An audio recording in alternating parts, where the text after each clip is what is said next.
एडियोमेटिक expressions यानी मुहावरे। और इस वीडियो में मैं आपको 15 एडियोमेटिक एक्सप्रेशंस बताऊंगी। बहुत से हैं, सारे जो है एक साथ बताऊंगी तो आपको जो है ना कंफ्यूज हो जाएंगे और शायद ये वीडियो को स्किप ही कर दे कि ये कैसे इतना हम सीखें। तो हर रोज थोड़ा थोड़ा सीखें, कम कम सीखें, लेकिन कंसिस्टेंसी से रोजाना सीखें। ये एडियोमेटिक एक्सप्रेशंस जब हम रोजाना अक्सर जब सेंटेंसेस बनाते हैं, जैसे कि मैं जा रही हूँ, मैं खाना खाती हूँ, मैं काम कर चुकी हूँ, इनमें किसी मुहावरे की जरूरत नहीं है, ये सिंपल बन जाते हैं। लेकिन जब हम कुछ इस तरह के जुमले बोलते हैं जिनमें हम मुहावरे इस्तेमाल करें तो वो लफ्ज ब लफ्ज ट्रांसलेट नहीं होते। जैसे कि किसी को सर पर चढ़ा देना, तुमने उसको बिगाड़ दिया है, मुझे ये करने का भूत सवार हो गया है, मेरा तुमसे कोई लेना देना नहीं, उसने अपना डंडोरा पीट रही है। बहुत से एक्सप्रेशंस है। तो इस वीडियो में मैं आपको 15 एक्सप्रेशन बताऊंगी, उनके मतलब भी बताऊंगी, उन्हें सेंटेंस में ढालना आपको बताऊंगी। इस तरीके से वो लॉन्ग टर्म मेमोरी में आपको याद रहेगा और आपको कभी नहीं भूलेगा। तो स्टार्ट करते हैं। और स्टार्ट करने से पहले आपसे गुजारिश है कि मेरे इस YouTube चैनल को काइंडली सब्सक्राइब जरूर कीजिएगा और वीडियो को लास्ट तक जरूर देखिए। तो to put someone on a pedestal, इस मुहावरे को, इस इडियम को हम इस्तेमाल करते हैं जब हम कहें किसी को बहुत सर पर चढ़ाना, यानी किसी को बहुत इज्जत दे देना। ठीक है, you always put him on a pedestal, तुम हमेशा उसे सर पर चढ़ाते हो, no matter what he does, चाहे वो कुछ भी करे। ठीक है, तो जब आप किसी को बहुत ज्यादा इज्जत दें तो तब आप जो है, या कोई किसी को बहुत ज्यादा इज्जत दे और आप उसको जो है ना ये जुमला इंग्लिश में बोले तो बहुत मजा करेगा। Don't put celebrities on a pedestal, ये जो सो कॉल्ड सेलिब्रिटीज होते हैं जो टीवी वगैरह पे आते हैं, जिनको हम स्टार कहते हैं, तो ये उसके लिए है कि उनको ज्यादा सर पर मत चढ़ाओ। और ये जो कैमरामैन होते हैं जो फोटो लेके उनको ज्यादा सर पर चढ़ाते हैं, तो ये उनके लिए है don't put celebrities on a pedestal, कि सेलिब्रिटीज को ज्यादा सर पर मत चढ़ाओ। किसी को बिगाड़ना, टू स्पॉइल समवन, इसको हम तब इस्तेमाल करना हमारे लिए बेस्ट होगा जब हम बच्चों से मुताल्लिक कुछ कहें। जैसे कि यू हैव स्पॉइल्ड हिम, तुम उसे बिगाड़ चुके हो, तुमने उसे बिगाड़ दिया है, तुमने उसे खराब कर दिया है। By always agreeing with everything, यानी तुमने उसकी हर बात मानकर उसको बिगाड़ दिया है, तो ये नेगेटिव सेंस पे आएगा। Don't spoil your children too much, अपने बच्चों को ज्यादा मत बिगाड़ो। और बच्चों को कैसे ज्यादा बिगाड़ा जाएगा? बहुत ज्यादा उनको प्यार करके, उनकी हर बात मानकर, हर चीज में बैलेंस होना चाहिए। ओके, अगला मुहावरा है, एक्सप्रेशन है टू डोट ऑन समवन, किसी को बहुत प्यार और तवज्जो देना। ये थोड़ा पॉजिटिव सेंस में है। सेंटेंस बनाएंगे, she dots on her younger brother, वो अपने छोटे भाई से बहुत प्यार करती है या उसको बहुत तवज्जो देती है। ग्रैंड पेरेंट्स यानी दादा दादी, नाना नानी, ऑफ्टन ऑफन, दो तरह की इसकी प्रोनाउंसिएशन है। आप टी को साइलेंट रखिए और बगैर टी को जो है बोले तब कह सकते हैं, यानी ऑफन ऑफ्टन दोनों करेक्ट है।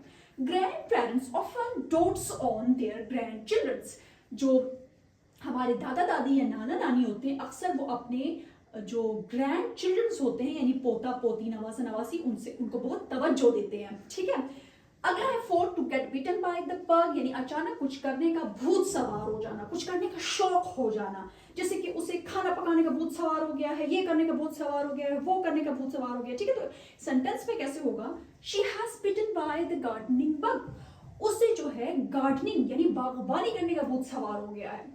I was beaten by the reading bug, मुझे जो है पढ़ने का भूत सवार हो गया था after joining the library, library को ज्वाइन जब मैंने किया तो मुझे तो भूत सवार हो गया भाई किताबें पढ़ने का।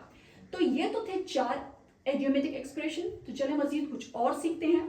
ओके, अगला है यानी fifth, to blow one's on trumpet, डंडोरा पीटना। ये जुमला तो हम कितना ज्यादा बोलते हैं, कोई अपनी बात का ऐलान खुद करे या कोई अपनी तारीफें खुद करे। ठीक है, जैसे कि he always blows his own trumpet, trumpet एक बाजे को कहते हैं, तो जब उसको बजाया जाता है तो सबको पता चलता है। ब्लो का मतलब क्या होता है? बजाना, बजाना भी होता है, फूंक मारना भी होता है, तो जहां यहाँ पे तो इसका मतलब बजाना है।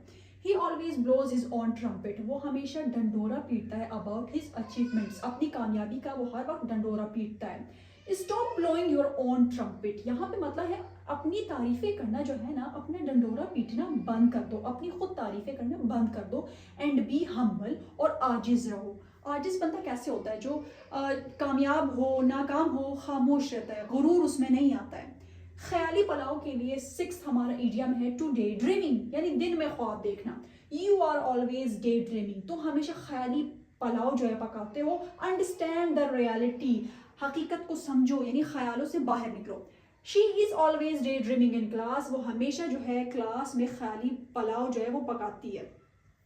7th है स्काई हाई, यानी आसमान से बातें करना। हम कहते हैं ना क्या कीमतें तो आसमान से बातें कर रही हैं, तो the prices of vegetables are sky high these days. तो स्काई हाई का मतलब आसमान से बातें करना, कि सब्जियों की कीमतें तो आसमान से बातें कर रही हैं आजकल।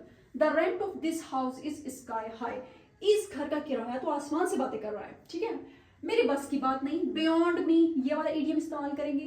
Fixing this problem is beyond me, इस मसले को हल करना मेरे बस की बात नहीं।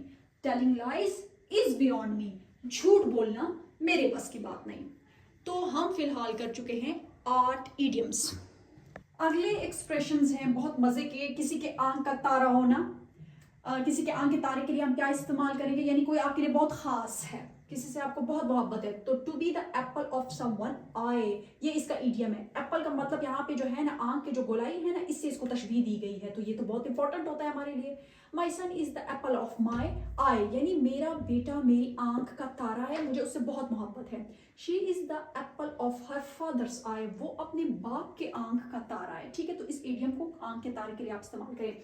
विदाउट समवन्स नॉलेज, कानो कान खबर ना होना, तो इसके लिए ये इडियम आप इस्तेमाल करें। दे प्लान्ड द सरप्राइज, उन्होंने जो है सरप्राइज का जो है सरप्राइज दिया, एक प्लान किया पार्टी का। Without her knowledge, without her knowledge, यानी they plan the surprise party without her knowledge, यानी उन्होंने उसे कानो कान खबर होने नहीं दी और उसके लिए एक पार्टी का जो है ना वो सरप्राइज प्लान किया। She left the house without her parents knowledge, कितनी बुरी बात है, उसने अपने पेरेंट्स को कानो कान खबर होने नहीं दी और घर से चली गई।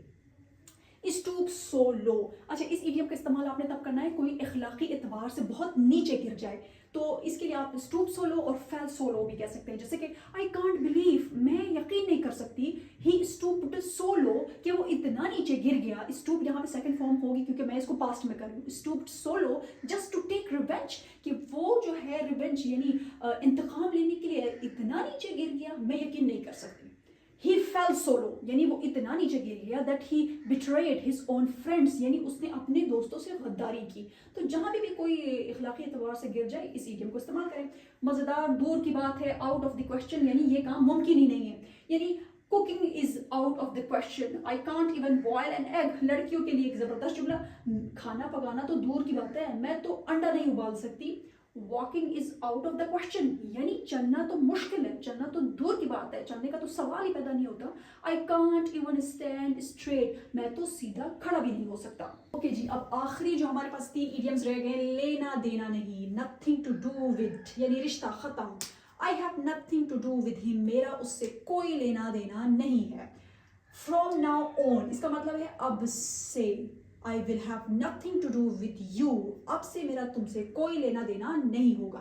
अच्छा, तुला हुआ होना, ये हम कितना इस्तेमाल करते हैं, बेंट ऑन। इस बेंट ऑन का मतलब है, बेंट का मतलब क्या होता है कि बेंट ऑन का किसी काम को करने का पुख्ता इरादा करना, बस ये काम करके हम छोड़ेंगे। ही इज बेंट ऑन किलिंग मी, वो मुझे कत्ल करने पर पुख्ता इरादा कर चुका है या मुझे तुला हुआ है मारने पर।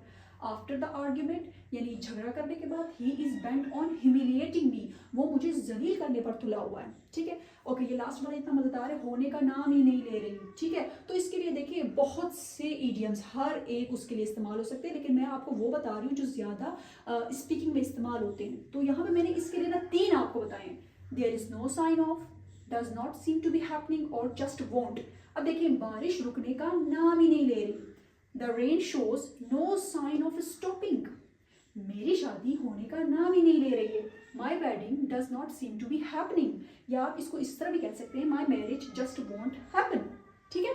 तो आई होप कि आपको 15 इडियोमेटिक एक्सप्रेशंस जो है वो इनकी समझ आ गई होगी। इंशाल्लाह मजीद और इस तरह के मैं वीडियोस आपको बनाऊंगी। काइंडली मेरे इस चैनल को सब्सक्राइब जरूर कीजिएगा। Thank you.